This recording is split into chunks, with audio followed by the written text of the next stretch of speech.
ओम तत्सत। श्री गणेशाय नमः।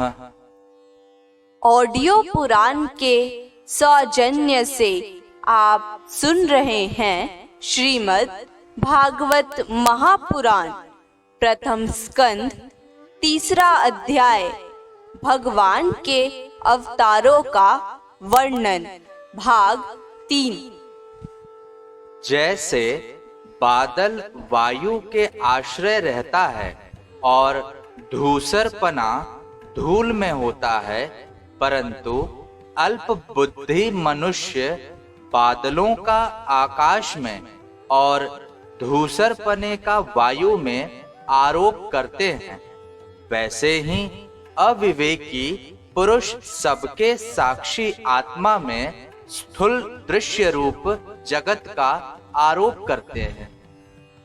इस स्थूल रूप से परे भगवान का एक सूक्ष्म अव्यक्त रूप है, जो ना तो स्थूल की तरह आकार आदि गुणों वाला है और ना देखने सुनने में ही आ सकता है।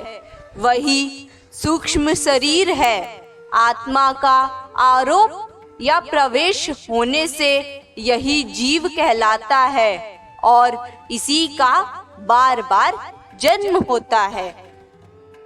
उपर्युक्त सूक्ष्म और स्थूल शरीर अविद्या से ही आत्मा में आरोपित है।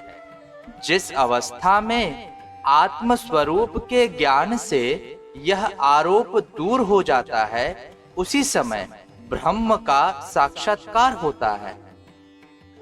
तत्व ज्ञानी लोग जानते हैं कि जिस समय यह बुद्धि रूपा परमेश्वर की माया निवृत्त हो जाती है, उस समय जीव परमानंदमय हो जाता है और अपनी स्वरूप महिमा में प्रतिष्ठित होता है।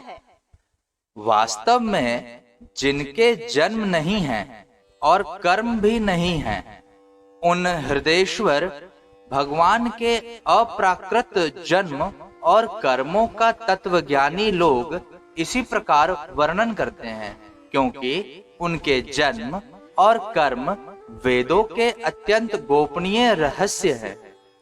भगवान की लीला अमोघ है। वे लीला से ही इस संसार का सृजन, पालन और संहार करते हैं, किंतु इसमें आसक्त नहीं होते।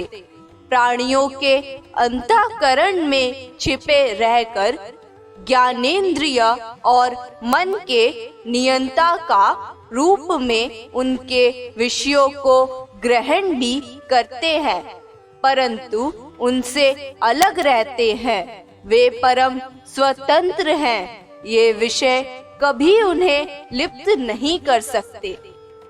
जैसे अनजान मनुष्य जादूगर अथवा नट के संकल्प और वचनों से की हुई करामात को नहीं समझ पाता, वैसे ही अपने संकल्प और वेदवाणी के द्वारा भगवान के प्रकट किए हुए इन नाना नाम और रूपों को तथा उनकी लीलाओं को कुबुद्धि जीव बहुत सी तर्क युक्तियों के द्वारा नहीं पहचान सकता।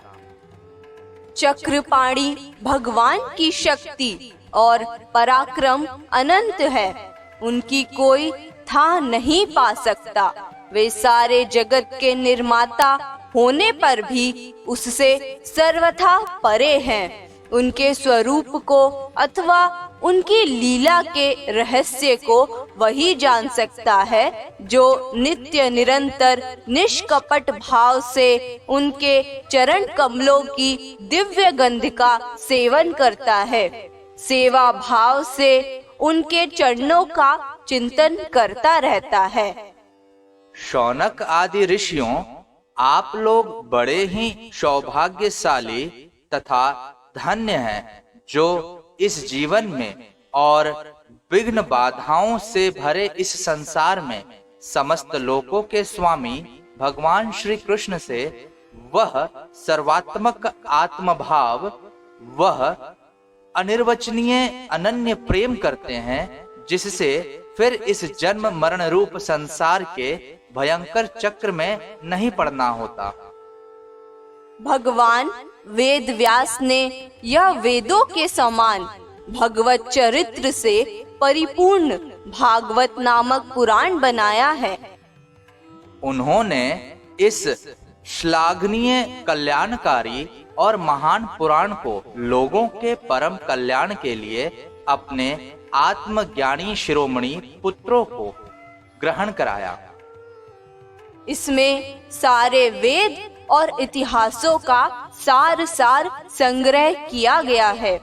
शुकदेव जी ने राजा परीक्षित को यह सुनाया। उस समय वे परम ऋषियों से घिरे हुए आमरण अनशन का व्रत लेकर गंगा तट पर बैठे हुए थे।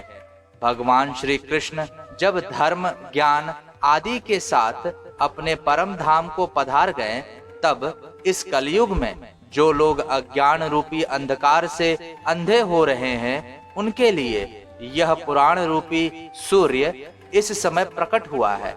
शौनक आदि ऋषियों, जब महातेजस्वी श्री शुकदेव जी महाराज वहां इस पुराण की कथा कह रहे थे, तब मैं भी वहां बैठा था। वहीं मैंने उनकी कृपापूर्ण अनुमति से इसका अध्ययन किया। मेरा जैसा अध्ययन है और मेरी बुद्धि ने जिस प्रकार इसको ग्रहण किया है, उसी के अनुसार इसे मैं आप लोगों को सुनाऊंगा। इस प्रकार तीसरा अध्याय समाप्त हुआ। ऑडियो पुराण सुनने के लिए धन्यवाद।